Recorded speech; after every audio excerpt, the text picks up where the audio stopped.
آج بات کرتے ہیں اس عظیم ہستی کی کہ جب بھی ان کا نام لیتے ہیں سر ادب سے جھک جاتا ہے۔ کائنات میں انبیاء کے بعد سب سے افضل ہستی، جی ہاں، مسلمانوں کے خلیفہ اول میرے آقا علیہ الصلوۃ والسلام کے عظیم ساتھی حضرت سیدنا صدیق اکبر رضی اللہ عنہ کی کیا کمال کی پرسنالٹی ہیں، کتنی شاندار آپ کے اندر خصوصیات ہیں۔ آج ہم آپ کی 8 ایکسکلوسیو باتیں آپ کو بتاتے ہیں، 8 ایسی خصوصیات جو کسی اور میں نہیں ہیں۔ جی ہاں، نمبر 1، آپ رضی اللہ عنہ وہ عظیم شخصیت ہیں کہ اللہ کریم نے صرف آپ کا نام صدیق رکھا، آپ کے علاوہ کسی اور کو یہ سعادت حاصل نہیں ہوئی۔ دوسری، آپ کی فضیلت یہ ہے کہ آپ رضی اللہ عنہ نبی پاک علیہ الصلوۃ والسلام جب مکہ پاک سے مدینہ ہجرت کر گئے نا، تو نبی پاک کی ہجرت کے ساتھی بھی حضرت صدیق اکبر رضی اللہ تعالیٰ عنہ ہیں۔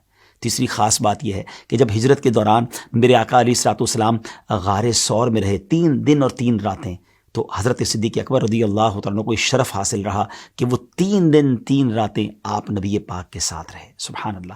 چوتھی خصوصیت یہ ہے کہ آپ رضی اللہ عنہ کو تمام مومنین کی موجودگی میں نبی پاک علیہ الصلوۃ والسلام نے نماز پڑھانے کا حکم دیا۔ یہ سعادت بھی کسی اور صحابی کو حاصل نہیں ہوئی۔ پانچویں فضیلت یہ ہے کہ نبی پاک علیہ الصلوۃ والسلام اور حضرت جبریل کے درمیان جب گفتگو ہوا کرتی تھی تو ان کے درمیان ہونے والی گفتگو اور سرگوشی جو ہے وہ بعض اوقات صدیق اکبر رضی اللہ عنہ بھی سنا کرتے تھے۔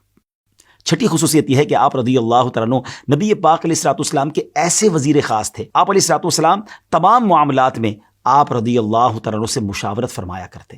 صدیق اکبر ثانی اسلام بھی ہیں، ثانی غار بھی ہیں، اور مزار پر انوار میں بھی ثانی مزار بھی ہیں۔ غار کے اندر بھی دوسرے ساتھی آپ ہی ہیں، اور قبر منور میں بھی میرے آقا کے روضے کے ساتھ جو دوسری قبر بنی وہ صدیق اکبر رضی اللہ عنہ کی ہے۔ آپ ذرا سوچیں مرتبہ کیسا ہے، یہ فضیلت کسی اور کو حاصل نہیں ہوئی۔ 7ویں فضیلت یہ ہے کہ سرکار دو عالم علیہ الصلوۃ والسلام اور صحابہ کرام نے جتنی آپ رضی اللہ عنہ کی شان و عظمت بیان فرمائی اتنی کسی اور صحابی کی نہیں فرمائی۔ اور 8ویں فضیلت یہ ہے کہ آپ رضی اللہ عنہ کو یہ سعادت حاصل ہے کہ پورا عالم اللہ پاک کی رضا چاہتا ہے، اور آپ وہ عظیم صحابی ہیں جن کی رضا خود اللہ پاک چاہتا ہے۔ سبحان اللہ۔